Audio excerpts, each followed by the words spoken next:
Then on Sports Central, I'll be giving you guys my way too early college football rankings for the 2022 college football season. And as we transition into this offseason, I'll be giving you guys my first set of rankings here today of this offseason. And those are going to be my way too early college football rankings. And these are way too early rankings for a reason. We are still in January, and obviously we're coming off of the 2021 season. We're only a couple of weeks out into this off season here. So these are my way too early rankings, and you can just take this as a quick overview as to which teams that I think could be potential national contenders, or which teams will be contenders in general in this 2022 season.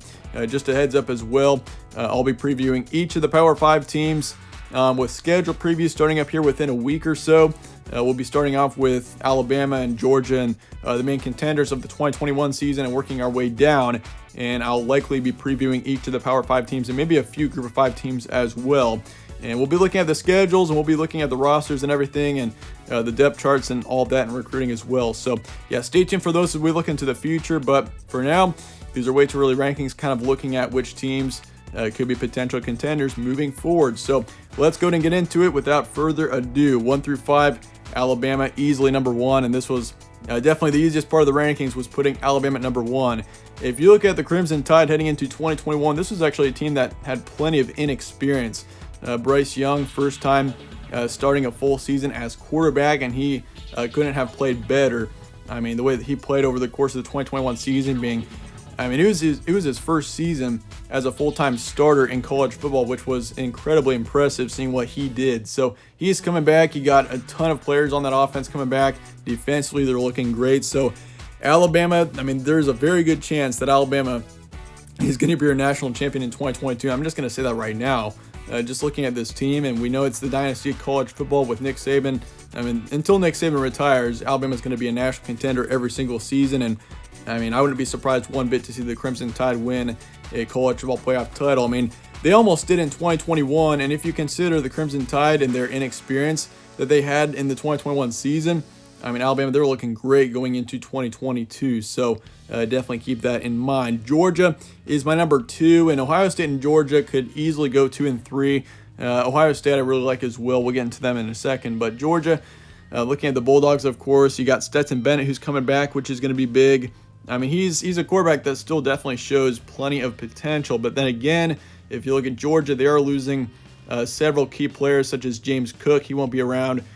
He was a running back on this team, huge impact player, and there's a couple defensive linemen as well to worry about, a couple linebackers, and defensively, that's where this team is losing a decent amount. Offensively, they're looking pretty good, but Georgia overall, still really like where this team is headed, and I definitely expect them to be a national contender once again next season. Ohio State's my number 3, and Ohio State and Michigan I think easily could swap positions as well, but the Buckeyes especially really like where they're headed. They're coming off their huge Rose Bowl win, of course, against Utah, and that was a team that I would say improved a lot over the course of the season. Did lose to Michigan last year, but Ohio State, I think it's going to be a different story going into 2022. Then again, there are a couple of question marks on the Buckeyes as well. You're losing your 2 receivers there, Garrett Wilson and Chris Olave.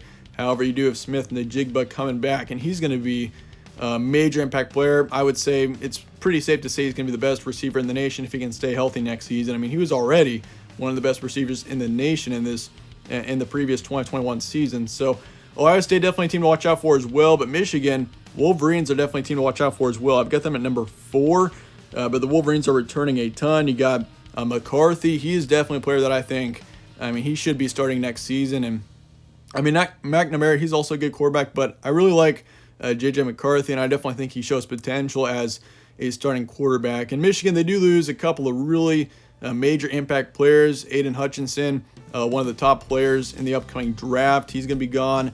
Hassan Askins, he won't be around, but then again, Quorum is coming back, so that's going to be huge for this team.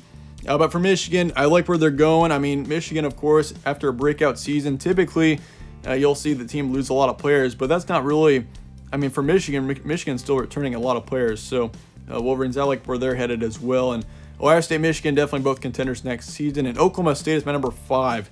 The Big 12 is wide open in this 2022 season. It's pretty safe to say. Oklahoma, they've got a whole bunch of inexperience now that Lincoln Riley has taken off, and you got Caleb Williams who's taken off. It looks like he's going to be going to USC. It's not confirmed yet, but I would say it's very strong possibility that Caleb Williams is at USC next season, and Spencer Rattler, the other quarterback, is at South Carolina now. So Oklahoma's got a lot of question marks, but Oklahoma State, the Cowboys, I really like where this team is headed. Baylor's also looking good, but the Cowboys especially, I really like. Spencer Sanders is coming back. Watch out for him. I mean, this team is looking very good. They got plenty of experience coming back for next season, so definitely a team to watch out for there. And I mean, if you look at their experience here, I mean, this is a football team that, considering how well they did in the 2021 season, I mean, they're returning a lot. So definitely watch out for Oklahoma State. Moving on to 6 through 10, Texas A&M is my number 6, and they've currently got the best recruiting class heading into 2022. So keep that in mind. Texas A&M, that is a huge. I mean, that team is going to be a huge threat in the future. I think it's pretty safe to say. They were 8-4 in 2021. Kind of a disappointing season, you could say. 4-4 in SEC play, but Texas A&M, I like their future. This is a team that I think is definitely going to be a contender next season, and I could definitely see them in the college football playoff as well. So, I mean, they're losing a few tough, huge impact players like Jalen Weidermeyer. He's going to be a tough one. Isaiah Spiller had an impact at some point, or he had some impacts over the course of the season, and a few defensive players as well. But, I mean, of course, you got Max Johnson, who's coming in, LSU transfer quarterback. Max Johnson definitely shown potential at LSU, so if he plays well at Texas A&M, which I expect him to, I definitely think the Aggies are a big national contender. Of course, you got Haynes King as well, but I do expect Max Johnson to more than likely be the starter of the Aggies next season. Utah number 7. Utah's that is a team to really watch out for next season. The Utes really like where they're headed. They're probably my favorite right now to win the Pac-12, but the Pac-12 is definitely an interesting conference going into next season. There are several teams that I could see definitely being national contenders potentially. You got Utah, and there's a couple more teams. I mean, Oregon's also on the list at number 9, and there's a couple more teams down the road that we'll get to in a second. But Utah especially, I mean, they got Cameron Rising coming back. He played outstanding last season and definitely surprised a lot of people, I think. And I mean, it looked like Charlie Brewer was going to be the main starter for this team last season, but turns out Charlie Brewer ended up leaving the team midway through the season. So Cam Rising is big-time quarterback. He played outstanding last season. He's definitely shown some big potential going into next season. So Utah, yeah, watch out for that football team. They're dangerous. Number 8 is Clemson, and I think 2021 was just one down season for Clemson. I wouldn't be surprised one bit to see the Tigers go on to win the ACC again this season. They're probably my favorite right now to win the ACC, and ACC was a weird conference last season. I mean, of course, if you look at the offseason, the 3 main contenders in the ACC looked to be North Carolina, Miami, and Clemson. Turns out it was Pittsburgh, Wake Forest, and NC State, which is pretty insane. I think going into next season, though, Clemson, they're probably my favorite right now to win the ACC. But once again, I mean, we said that about Clemson going into 2021, so it could totally backfire. But I like where Clemson's headed. They're returning a lot of their team, and I mean, of course, you got DJ Uiagalelei, who's continuing to gain experience. So definitely keep that in mind, and we'll see what happens with Clemson. Definitely a team to watch out for. Oregon's my number 9, and this is a team who's got Bo Nix coming in from Auburn, and that's a very common theme with a lot of teams is they've got transfer quarterbacks coming in, and we've got a lot of. I mean, it's basically a free agency system with the transfer portal and quarterbacks. So, but Bo Nix, I mean, he's shown potential with Auburn. He's had some good games and some promising performances, but then again, there's kind of a bad side to him too. So, I mean, you got to keep that in mind. But Oregon like where they're headed. If Bo Nix can play well, they got plenty of talent coming back as well. So, of course, you got Thibodeau, who's taken off defensive end. That's going to be a tough loss there. But otherwise, Oregon looks pretty good. And Baylor, of course, number 10. Baylor was a huge surprise team of 2021, and they're returning a decent amount as well. Really like where that team is. I mean, they got a ton of momentum with Dave Aranda. He's doing a fantastic job with Baylor, and they've got plenty of players coming back. They do have a couple of tough losses. Tristan Ebner, of course. You got Abram Smith, so the running back core is taking a couple of hits there. But otherwise, Baylor looks really good, and they have surprised a lot of people. And I don't know if Baylor's going to win the Big 12 in this upcoming season, but I mean, Baylor's definitely capable of doing so. So they're definitely going to be a contender, I really do think. Moving on to 11 through 15, NC State's my number 11. That's also another team that I really could see being a major ACC contender. Clemson and NC State are those two teams that will be your main contenders in the ACC, I really do believe. NC State's looking fantastic. Devin Leary, he's coming back. He threw 3,000 yards on the season, 35 touchdowns. a fantastic quarterback, tremendous talent who's only improving, and you do have a couple of tough losses in the running back core, and Emezi, of course, receiver, he's taken off. So there are a couple of starters leaving, but this team is returning 10 starters on defense. And, I mean, they're only losing 3 on offense. So, NC State definitely a team to watch out for. Michigan State, number 12. I'm not sure about Michigan State. A lot of people, I mean, I've read some articles where some people are expecting Michigan State to be a national contender next season. But I don't know about Sparty. I mean, Kenneth Walker was such a huge part of this team last season, and he's not going to be around next year. I mean, if you ask me, if Kenneth Walker was not playing for Michigan State last year, Michigan State might be an 8-4 football team. And they got up to 11 wins. They got to 11-2. But Kenneth Walker was such a huge part of this team. Not having him next season is going to be kind of concerning. But then again, they do have many impact players coming back. So Jalen Naylor's also taken off, but Peyton Thorne's coming back. So that's going to be good. But Michigan State, it'll be interesting to see how they do. They're going to be pretty unpredictable this offseason. Number 13 is Notre Dame. I don't really like the Fighting Irish quite as much as a few people do. I mean, I've seen articles where Notre Dame is ranked number 5 or 6 in the Way Too Early rankings, which I don't really understand that.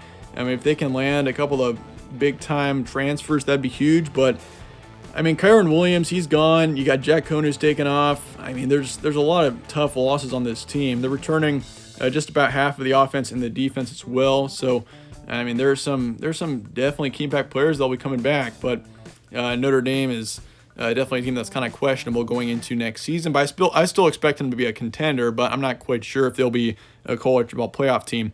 USC is number 14. I think a lot of people are sleeping on USC.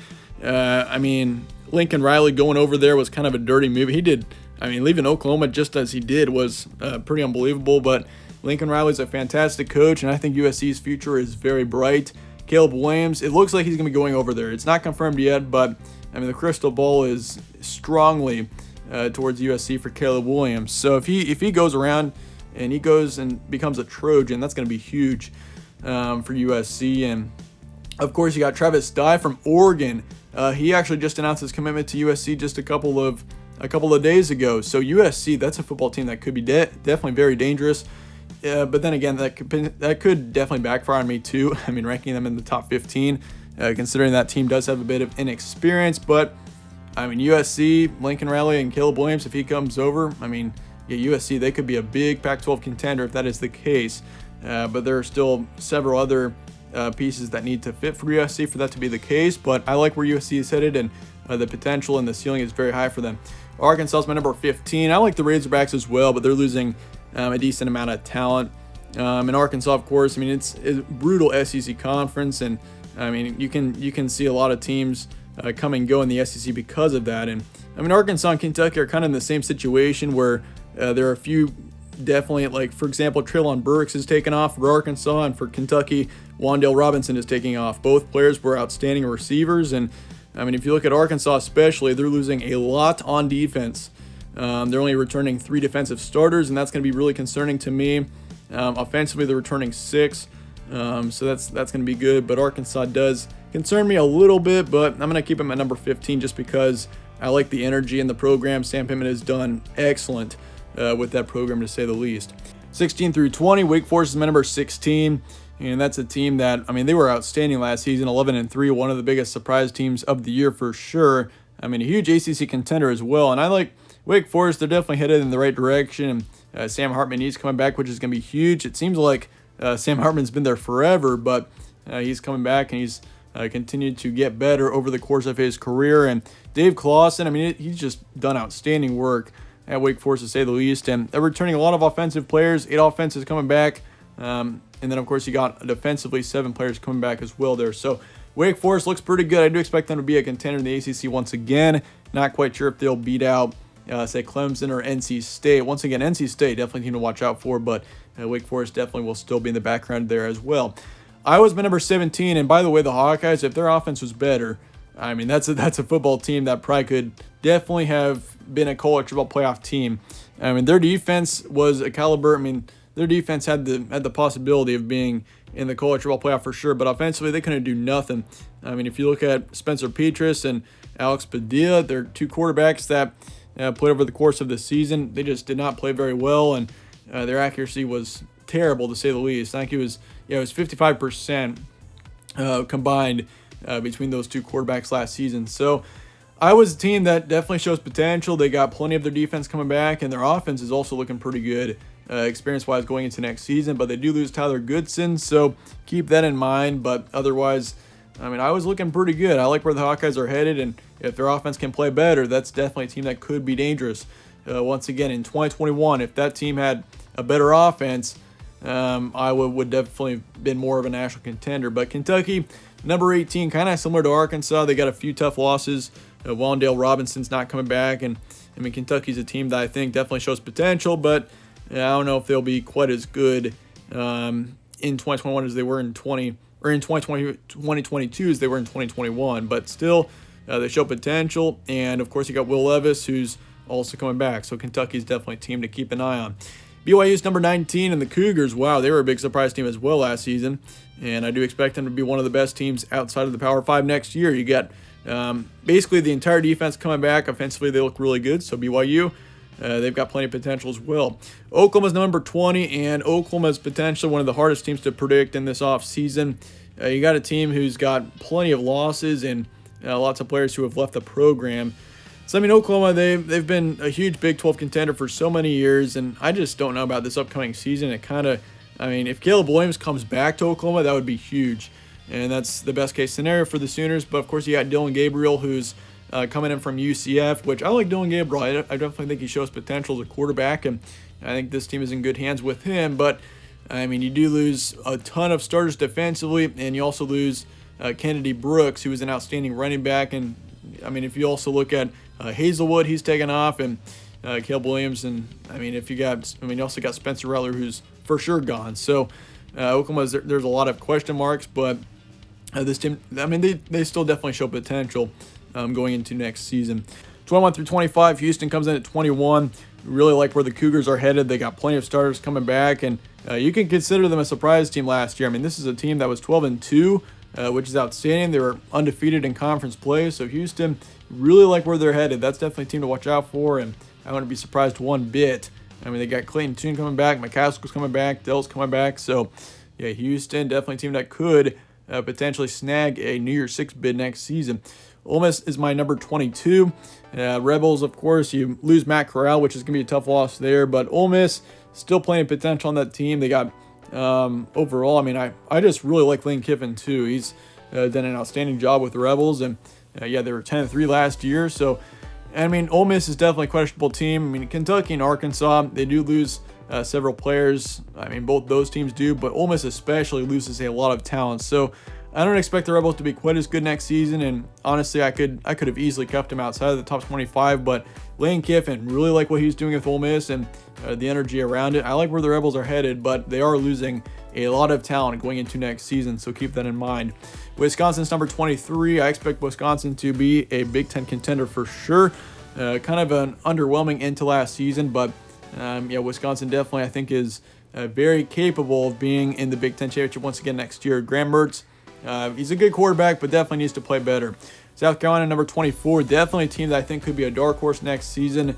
South Carolina hasn't been good in a while, but they were 7-6 last year, so not a bad season to say the least for South Carolina. And plus, I mean, Shane Beamer, first season as a head coach of South Carolina, and he led them to overall a pretty good season. You got Spencer Rattler coming in, Austin Stogner's coming in. That's going to be huge, having those two players. And so, yeah, South Carolina, definitely keep an eye on the Gamecocks going into next season. They could definitely be a team that could be a contender, but I'm going to keep them.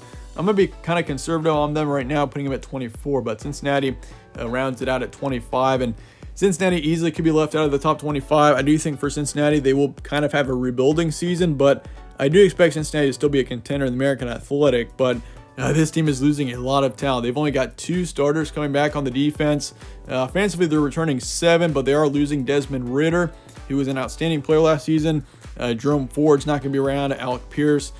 So you got several, I mean, and also on the defensive side, I mean, that's really where this team takes a lot of hits. So Cincinnati, I mean, it's not going to be quite as good of a season. They're not going to make it to the college football playoff next year, but huge credit to the Bearcats for getting to the playoff in the first place last season. That was an incredible year for the Bearcats and definitely something to be proud of for the program, but for Cincinnati, it's going to be kind of a rebuilding season I do think next year. But there's definitely, once again, nothing to be ashamed of if you're Cincinnati, because, I mean, once again, 2021 was an outstanding season, to say the least, for the Bearcats, and definitely a historical one. But that being said, that's going to wrap it up for my way too early college football rankings. Let me know your thoughts in the comments below on these rankings. Once again, these are way too early rankings for a reason. There's a chance that these will be inaccurate, but I mean, we still got a lot of offseason ahead, and this is kind of a video just to kick things off. So anyway, appreciate you guys all watching. Stay tuned for more from All Sports Central. Catch you on the next one.